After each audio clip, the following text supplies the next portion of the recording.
What is up, guys? Welcome back to the Kick-Ass Podcast. I hope you guys, as always, are having a fantastic week so far. Thank you, as always, for downloading and listening to the pod wherever you are doing so. I appreciate the love and support. We have a little bit of a variety show here today, so I'm not going to waste too much time. As always, try to get right into the show itself, and especially with a little bit of a mixture type show today. It's not going to be solely focused on the Vince McMahon drama and all that right now. Just need to take a step back and focus on some other things in the wrestling world right now, and it can be overwhelming and draining, you know what I mean? So we definitely will reference it probably once we get to a specific WWE related topic as we move through the lineup here for today's show. But as always, I just wanted to say thank you again for listening to the show, and if you are following either myself or the show on Twitter, I appreciate that. And if you're not, you can do so at ASHMANNS. And the show's Twitter page is at kickashpodcast_. But like I said, we will get into the breaking news that was recently announced about maybe 2-ish hours or so ago from WWE themselves on their Twitter page. They said, quote, breaking news, Seth Rollins, injured Matt Riddle with a vicious attack on WWE Raw that resulted in a brachial plexus injury, parentheses, a stinger. Riddle is medically disqualified until full strength returns. Due to this injury, Riddle versus Rollins at SummerSlam has been postponed.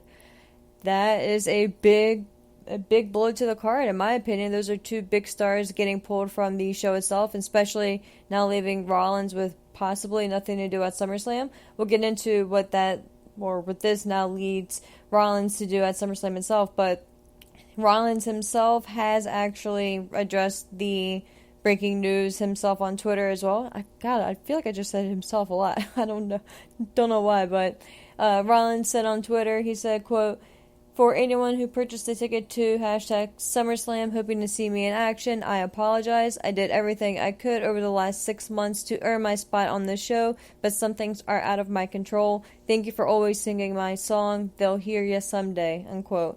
And he released that maybe a little less than 2-ish hours ago as well, so not too long after WWE broke the news themselves of the match being pulled from the card. There has been some follow-up from Fightful themselves as well, and a couple other sites have then posted it, following up from them, or at least corroborating what they posted and reported themselves by stating that this injury is not a real injury, actually, which, shocker, and that WWE actually pulled the match here to save it for the Clash at the Castle. I almost said Clash of Champions. Clash at the Castle, that's their UK show that they're having in Wales, Cardiff, Wales, in September.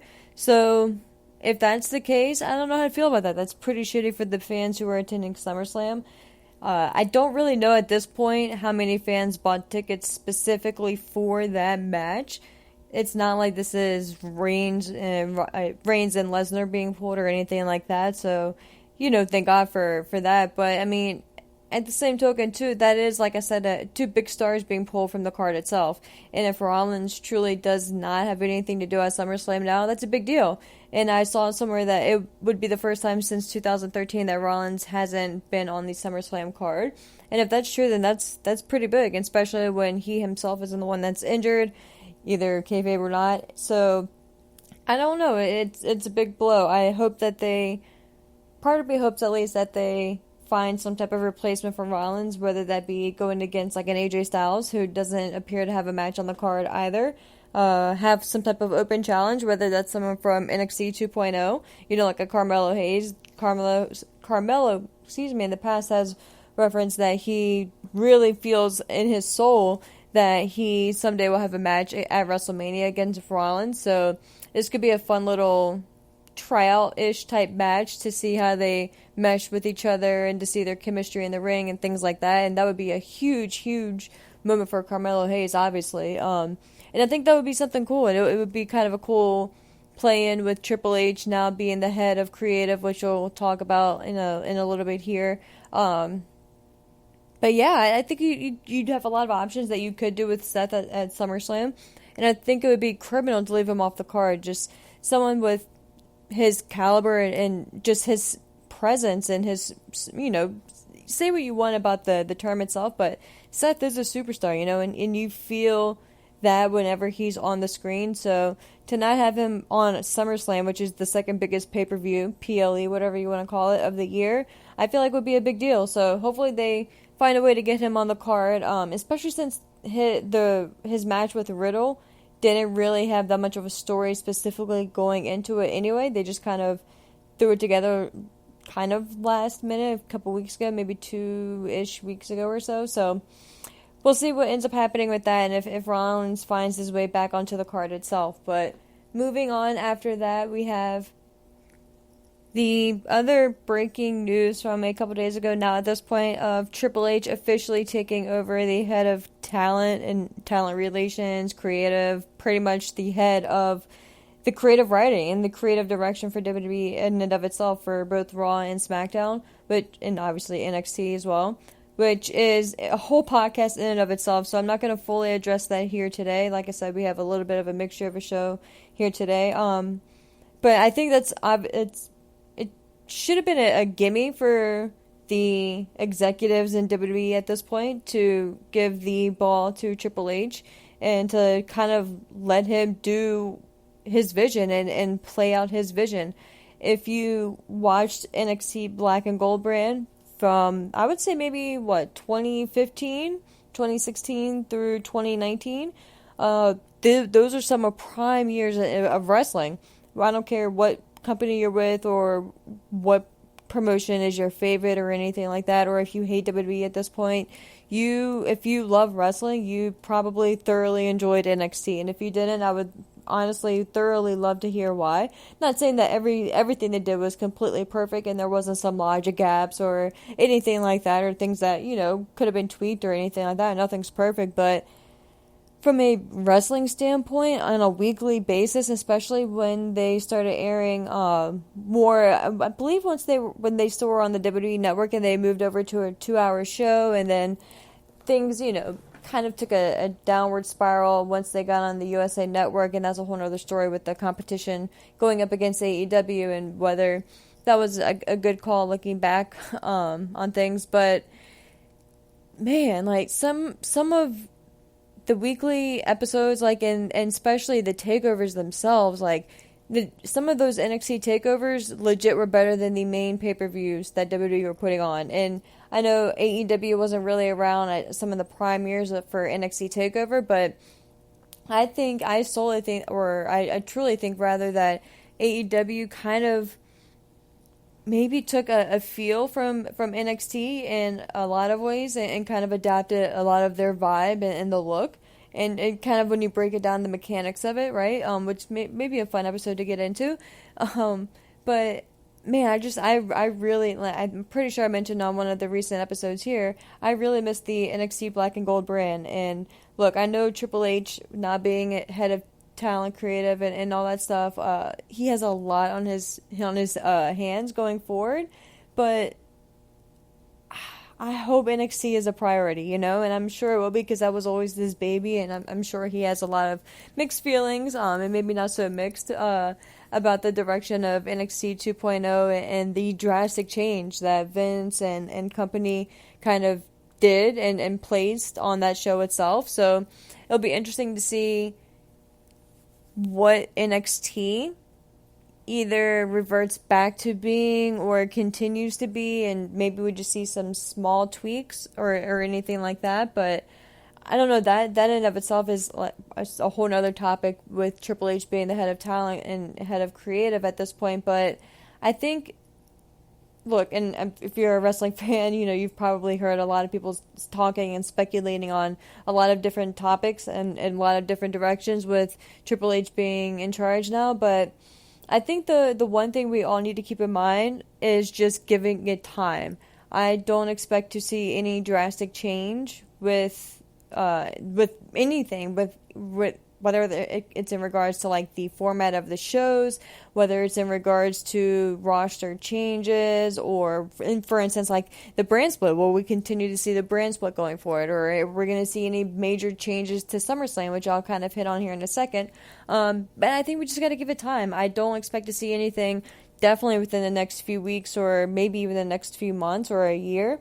I think we'll see maybe some small changes and some small maybe variants and deviations from like small things, like for instance like the verbiage. I think we're gonna have more wrestlers calling other people wrestlers and not sports entertainers. I think maybe we'll hear the term fans more and not WWE Universe. Just little things like that really just kind of gives it a more realistic feel to it, and it kind of sounds like they're an actual human being and not just someone legit scripted to say something.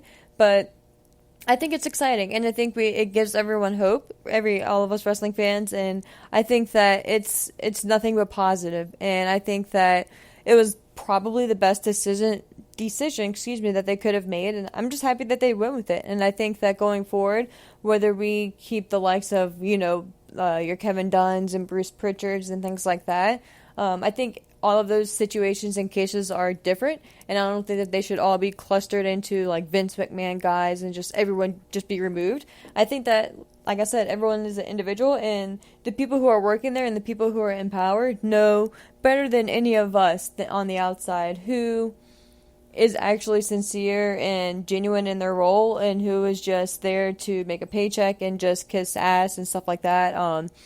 And so I don't really have any concern in that regard, and I think that really that it's kind of interesting to me how big of a focus that's been, and well, I should say in a lot of ways I get it, because it is a big deal, and I even referenced it myself when talking about Vince McMahon retiring and that official announcement. But really going forward, and I get it too, because especially with like a Kevin Dunn, for instance, and the camera cuts, which has always been a big displeasure for a lot of fans, and myself included. And I don't know if it was one of those things where it just didn't stand out to me, or it did, and I didn't realize how much it bothered me until someone specifically said it. And now that someone said it, now it's like all I hear, or not hear, it's all I see, right? So I think in that regard, and just the freedom and just the shakeup and just the change, I think that is obviously, and maybe for me, I think that's the big reason why I would say maybe shake things up, and if you still want to keep him on board, if he's not as detrimental to the morale backstage or anything like that as what some people are saying. Because look, again, none of us truly know. We just know from what we've heard, and from trusted and respected wrestlers too, I should say. So it's not like I'm sitting here disregarding anything, because probably the majority of it is true, you know what I mean? But I don't know. I think that with Triple H as the head of creative, I think that we will see some changes in the format, and whether that is letting some people go if they can't, adapt to those changes, or they don't feel like those changes are needed, or whatever the case may be, or that it's just a simple matter of just wanting to start fresh with a new lineup going forward.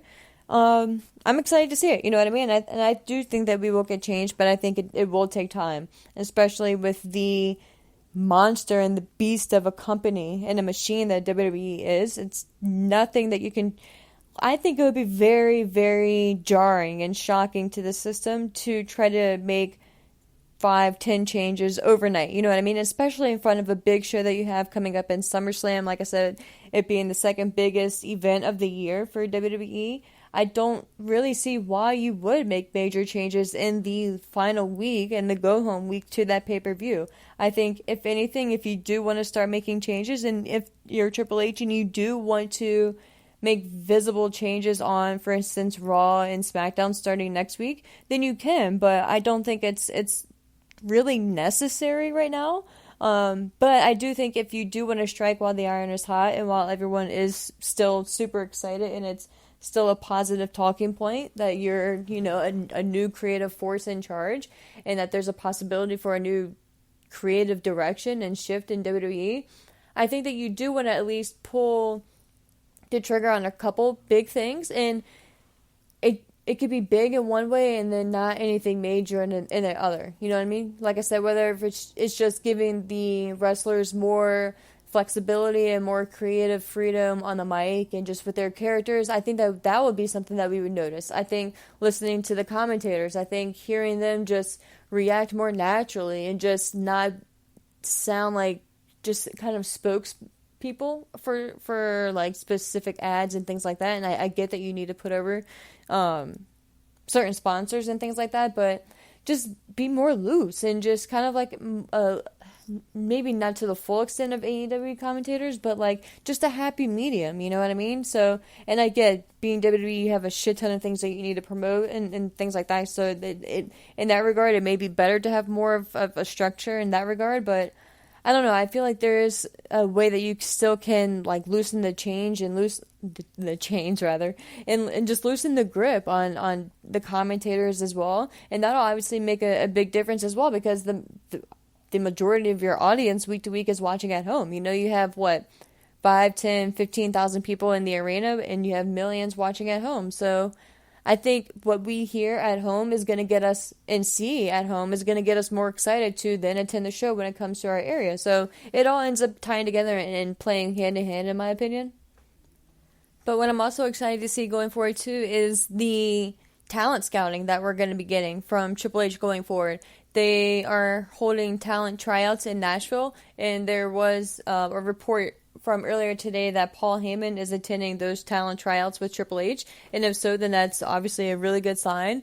And like I had mentioned when during the Vince McMahon podcast, I hope Paul Heyman is one of those guys who gets another crack at some type of power and some type of high position in WWE, because I feel like you have a gold mine in Paul Heyman just sitting there, you know, and he very well could be or could have a bigger hand in things than we are privy to knowing, and if so, then hey, right on, and good for you guys.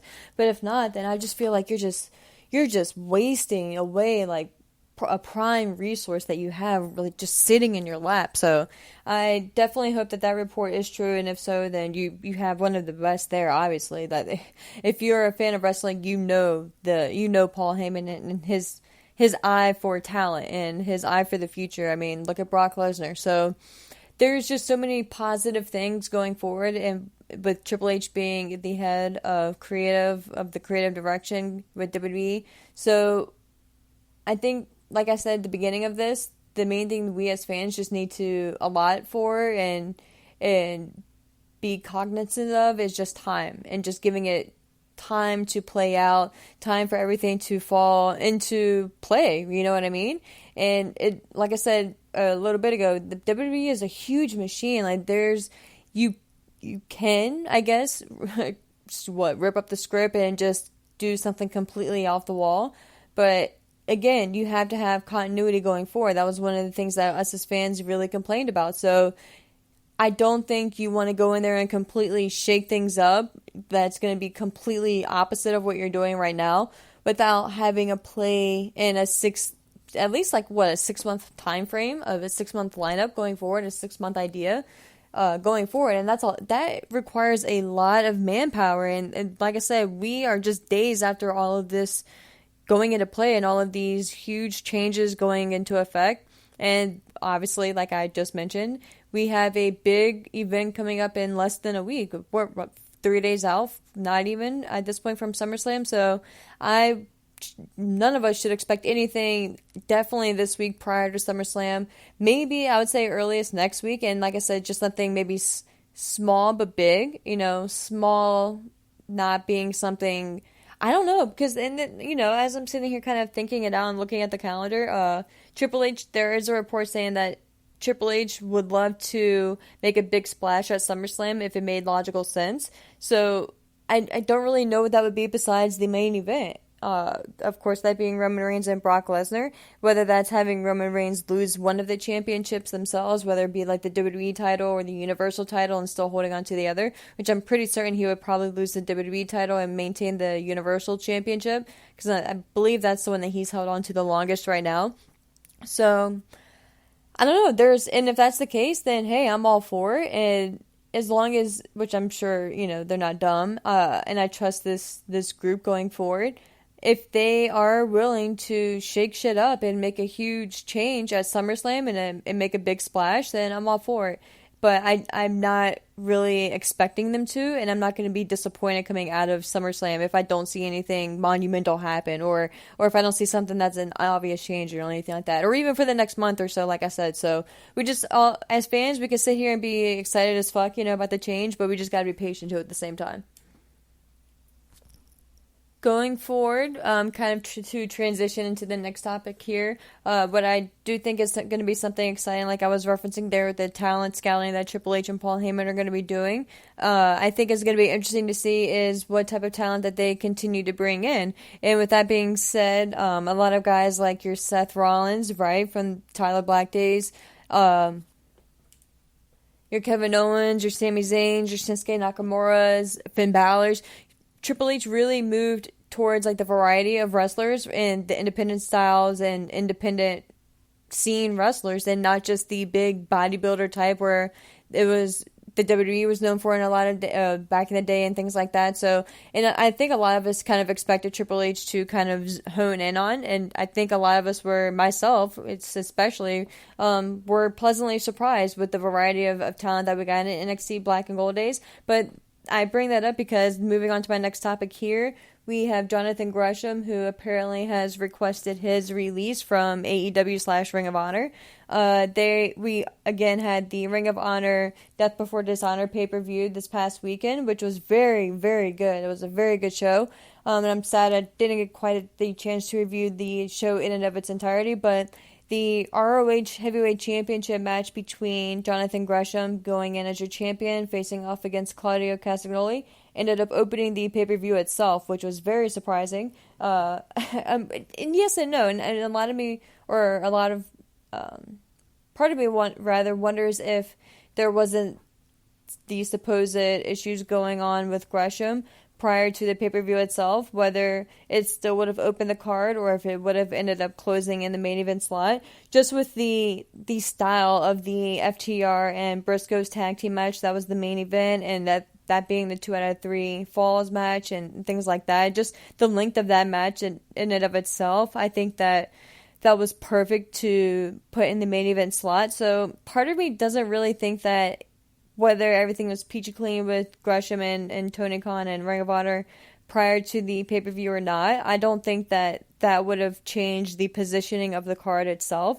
And I think the lineup was in the card itself was just very, very well done. So shout out to Tony Khan for that. I've mentioned myself numerous times in the past that I do not envy him for having to pretty much do the lineup of the card itself, because when you think about it, the flow of the night is a huge deal and a huge probably factor that a lot of us aren't even cognizant of or really pay attention to, unless it's something that's so jarring that it negatively sticks out. But I think on a good night and on a good show and on a good paced card, you're like, man, that was a good card, but you're not sitting there thinking like, man, Tony Khan did a great job of the lineup of the positioning of each match on the card, because and that's the whole point of it. Because if it's a good show, whether it's a pay-per-view or just a regular Dynamite, or whether it's WWE, Raw, SmackDown, a PLE, NXT, no matter the company, the lineup of the card is huge. So I think for me, I never really paid or gave enough credit to the whatever that person is, whether it's to the producer of it's probably not the producer, whatever, if it is just like the booker of the show itself, which obviously it probably is. I struggle with kind of specifying who it is, because I think each company has their own specific titling for each. Tony Khan has like 15 different positions, so he's obviously the CEO, the general manager, the president, he's the head booker, the talent relations, like there's like 15 different titles for him. So that's why I was kind of struggling to even like narrow it down for that. And then in WWE, it's completely different in and of itself there too. So it's one of those weird things that it has a specific role, but depending on the company and the promotion that you're in, it could be labeled 15 different titles. So we did get a reporting from supposedly what happened backstage before the ROH Death Before Dishonor pay-per-view itself. That is actually a report from Fightful Select, so shout out to them. So I will read directly from there. They said, quote, Fightful Select has learned that former Ring of Honor World Champion Jonathan Gresham, because, side note, Jonathan Gresham did obviously end up losing the championship to Claudio Castagnoli. And it was a pretty good match, but I think it ended up being, 12 minutes maybe? So that was probably a sign that we didn't even realize it at the time, but looking back, it was kind of obvious. But let me just start over there for you guys. So, backtracking a little bit, they said, quote, Fightful Select has learned that former Ring of Honor World Champion Jonathan Gresham asked for his release Saturday ahead of the ROH Death Before Dishonor show that saw him lose the championship. We're told that there was a lack of communication between the company and Gresham leading up to the weekend, and Gresham was said to have felt disrespected by this, unquote, and that was again from Fightful Select. Gresham recently spoke to Wrestle Purist, so shout out to them as well, ahead of his Ring of Honor title defense. He did confirm to them that he's had minimal contact with Tony Khan since Khan purchased Ring of Honor earlier this year. The Fightful Select report also noted that another tipping point leading to Gresham's decision to request his release was the lack of time given to his Ring of Honor World Championship defense against Claudio Castagnoli, a sentiment echoed by numerous fans online, and that reporting was from Wrestle Purist as well. So, a little bit of interesting news there, and I did see the clip, and I wasn't sure exactly where it was from, so it appears that it was most likely from Wrestle Purist again, and I do follow them on Twitter. They are a very good follow and a pretty reputable source, it seems like, so shout out to them, and I would recommend giving them a follow. But there was I think it was maybe a minute or two clip of Gresham saying, this was prior to the Ring of Honor pay-per-view as well, saying that he really had minimal contact with Tony Khan. So what they were reporting there came directly from Gresham himself. He pretty much said that he really didn't talk to Tony Khan much, so he didn't really know how valued he was or what Tony Khan thought of him or anything like that. So that was, again, looking back on it in hindsight 2020, probably another sign there. So it's going to be interesting to see what happens with Gresham going forward, and if Gresham is granted his release from whether the contract is just solely through Ring of Honor or AEW. I'm not really sure how it's broken down right now. Hopefully, maybe in the future, we'll get a little bit more clarity on that, just for me being a nerd. Not that it's really any of our business. But it's interesting to see, because we've kind of heard now from a few different wrestlers who have either been granted their release or just didn't renew their contract, or maybe one wasn't presented to them.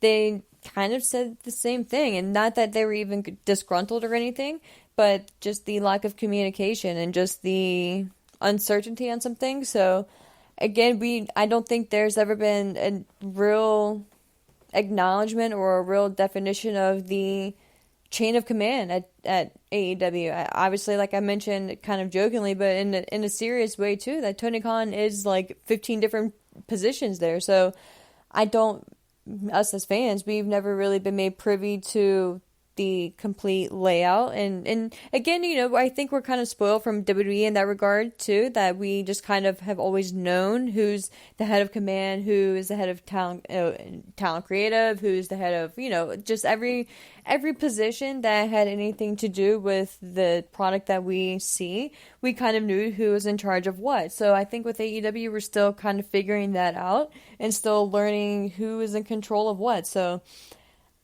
I think us as fans, it's not really detrimental for us to know, but obviously it is for the wrestlers, you know what I mean? And if that's the case, then that's probably something that they'll want to fix, you know what I mean? But if that is the case, then to me that's an easy fix, I think if it was just a lack of communication, that's something that they can easily fix going forward. So, yeah, you know what I mean? Maybe just right now isn't the best time, but with that being said, if Jonathan Gresham is granted his release, I would love to see him picked up by WWE. I think that would be such a good scoop for them, especially with Triple H being the head of talent relations. I think that's a big coup, and I think you can easily put him, and look, you can make a case for him going straight to Raw or SmackDown, but I think especially if the goal in mind is to revamp NXT, and you can even leave it the branding of NXT 2.0, but just shift the design of that. And I think Whereas I was saying earlier, you can't be as shocking or as jarring to the system with Raw or SmackDown. I think you can do that with NXT 2.0, though. I think you can pretty much do whatever you want with that show, and that can kind of be like your sandbox, right? Like the place where you go to see how much of a change you can make in a short amount of time if that's something that you want to do, and kind of use those as like test subjects, you know what I mean? And not the wrestlers specifically, just everything, the environment, the format, the producing, if you want to switch up like timing on certain things, like the layout of the show, if you want to film from a different side of the arena, like there's so much shit you can do. And I think NXT, and you are kind of limited in that building, but just with space rather, but like, man, I think you can at least do something, you know, and that could be a good place to try random shit out. So with that being said, I think if you do sign someone like Gresham, I think he could be a good, what do you want to call it? A good, like, shock to the system, to steal a phrase from the Undisputed Era, and a good just like starting point for the new direction that you want that specific brand to go in. And I'm not saying you're looking to start or ignite like a new war or anything like that, but that can be a good shock to the system again, and a good just new direction for that brand, and maybe an insight on what direction you want the company as a whole to go in. So I think that there's a lot of possibilities, and again, I don't hope for anyone to be fired, but if it is true that he is requesting his release, then I wish him nothing but the best. It is an interesting tidbit, though. He may be done completely with wrestling. There has been reports that he has completely removed all accounts of his Terminus wrestling company and promotion that he had done or that had put on a few shows in the past that had really good lineups too, for that matter. But I don't know. Maybe he just needs a break from the wrestling world, and if that's the case, then I definitely appreciate all of his contributions, and I think that he really did get in the shitty end of the stick in a lot of regards. So I wish him nothing but the best. But man, I think that he could really be an impact player in WWE if they really use him correctly. And I think that NXT, like I said, would be a good starting point for that. And yeah, just to kind of just like I said, shock the system. But we'll see what that ends up looking and playing out to be. Speaking of Tony Khan, though, he did appear on Busted Open Radio earlier on Wednesday afternoon. He had a lot of interesting things to say, so that's why I'm kind of bringing it up here before we get into tonight's Fight for the Fallen preview card. But he mentioned he kind of directly and indirectly in a lot of ways addressed the changes in pro wrestling going on. He didn't reference his tweet that he released when Vince McMahon announced his retirement, which was, I was kind of hoping that he would have, or just interested to see what he would say regarding that. But I'm going to read directly a quote from what he was, from his interview rather, on Busted Open Radio, which he does pretty much weekly at this point, I'm pretty certain. But he said, quote, "There are a lot of changes in pro wrestling.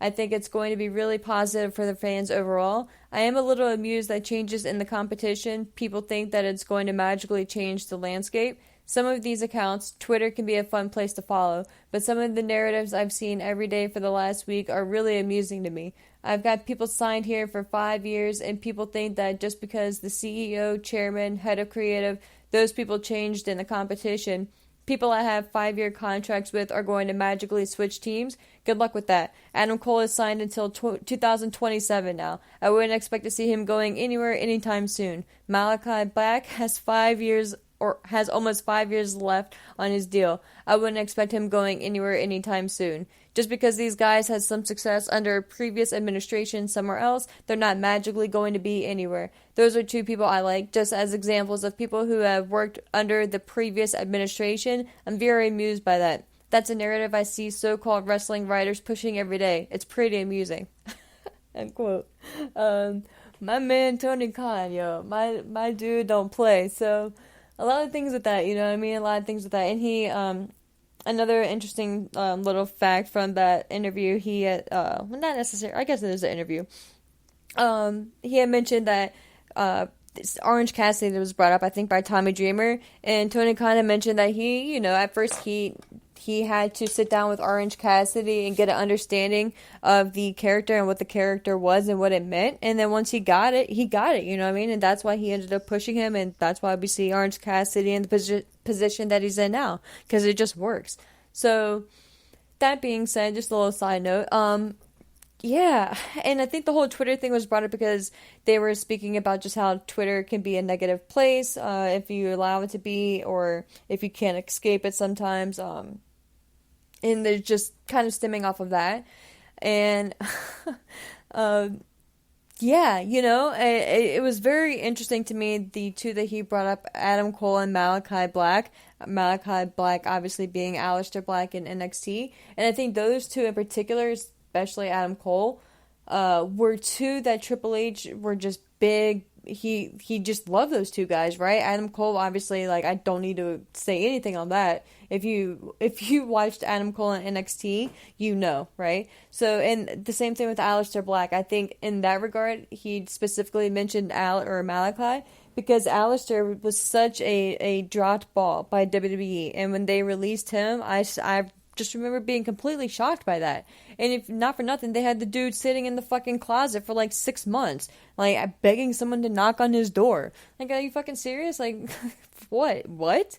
So, yeah, just shit like that. I think that's probably why those two came to Tony Khan's mind specifically. Because a lot of us fans are salivating over the thought of, man, like having Adam Cole and Malachi Aleister Black under the creative freedom and creative direction of Triple H and the machine of WWE, but possibly being on the main roster now and just having, like I said, the machine behind those two guys in a different setting.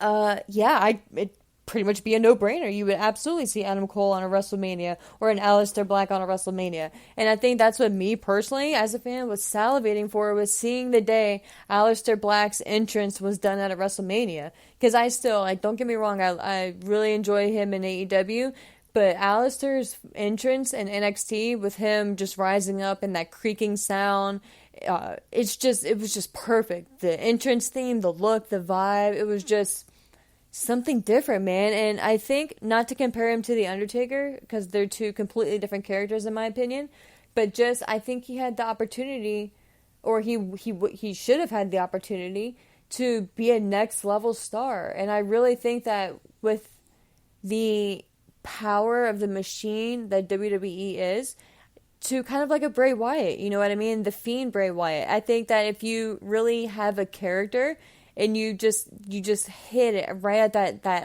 hot and that sweet spot, that, man, like, I truly think that Aleister Black in WWE would have been a main eventer in WWE. Like, no question in my mind. It just would have required the proper setting, the proper push, the proper framing of his character, and just giving him the freedom to do what he needed to do himself, you know? So I think that's probably why Tony Khan said him and Adam Cole specifically, because that's, you know, two big threats, you know, that would be, or two big losses, in my opinion, if they were to leave AEW. So the fact that he mentioned those two guys is not really surprising to me. But yeah, and I think it sucks, you know, and I think why a lot of us fans have been talking about, like, those two maybe specifically, and a few others, like a Johnny Gargano, and others that are escaping me right now, and Andrade, you know, for instance. Andrade was another one, too. I looked at Andrade, and I just fucking saw a star, man. Like, him and Zelina Vega, perfect dynamic. And I love that it was not a romantic couple thing or anything like that. She was strictly his business partner, and she was just perfect for the role, and he just had money written all over him. So I think that they really lost out there, and I think eventually, too, they could have played off his relationship with Charlotte Flair and had a superstar power couple, and eventually, you know, a couple years down the road, if he had maintained in WWE's roster, they could have faced off against like a Montez Ford and a Bianca Belair, because I see huge, just money-making, just star power superstars with them as well. So I think that, and I understand that Andrade, I'm pretty certain, requested his release, but that's due to most likely frustrations, you know? And who's to say if Triple H was in power at that point, Andrade most likely wouldn't have been frustrated. And again, I say that on the outside looking in, but I don't know, man. I just see all these guys who were in NXT and they were just loving life, and they were just like, I think at the height of their star making portion of their career so far, still waiting to be determined at AEW, because they're still very early in their career. They're still both within a year. So, I don't know. It's still wait and see, but man, like, it was just something about NXT that hit different. But to see Tony Khan's referencing that specifically and kind of mentioning contracts and things like that, it's obvious that it's in the back of his mind, and when it's brought up, maybe not directly in the back. So yeah, I think it's going to be interesting to see how the change in WWE affects AEW going forward, if it does at all. I'm kind of in the camp where I think it will. I think that this, like I was saying earlier, is an exciting time for WWE and is giving a lot of lapsed fans hope. So I think that, I'm not saying that people are going to bail on AEW, because I myself, it's not even a question, I'd never, and because I obviously am one of those fans too, where I don't think you have to pick one or over the other. But I do understand where if you have stopped watching WWE for X amount of reasons, you may be coming back now and giving it another shot with new people in play. So I think in that regard, that's probably where a lot of people are kind of getting at with the change in direction in that regard. But and a lot of the wrestlers may want to go back as well, with Vince McMahon not being in charge. I could see people like maybe Sasha Banks not being as eager to leave WWE and maybe wanting to come back. So I think in that regard, that's probably what people are hinting at and getting at, or directly saying. But yeah, I will say I was surprised to hear him be so direct with certain contracts and name specific individual wrestlers. And like I said, kudos to Tony. When something's on his mind, dude says what he wants to say, and I totally respect that. So kudos to him. And finally, guys, the card for tonight's AEW Fight for the Fallen Dynamite show. We have a pretty stacked lineup here. We have the interim champion Jon Moxley facing off against the former Ring of Honor champion Rush. We have the AEW Women's Champion Thunder Rosa taking on Tokyo Joshi's pro wrestler Miya Yamashita. Hope I got that right. We have FTW Champion Ricky Starks facing off against Danhausen, which I am personally looking forward to because fucking love Ricky Starks, man. I think dude is a star just waiting to break out.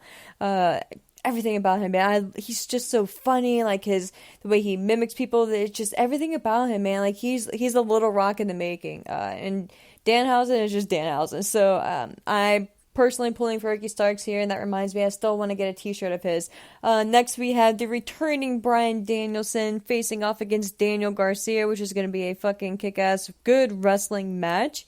We have a handicap match featuring the AEW Tag Team Champions Swerve Strickland facing, I read that wrong. We have a handicap match, AEW Tag Team Champion Swerve Strickland facing off against Tony Nese and Mark Sterling, with the AEW Tag Team Champion Keith Lee being banned from ringside. So that is why it is a handicap match, because good old Swerve is on his own against Tony Nese and Mark Sterling. So that'd be interesting to see how that match plays out.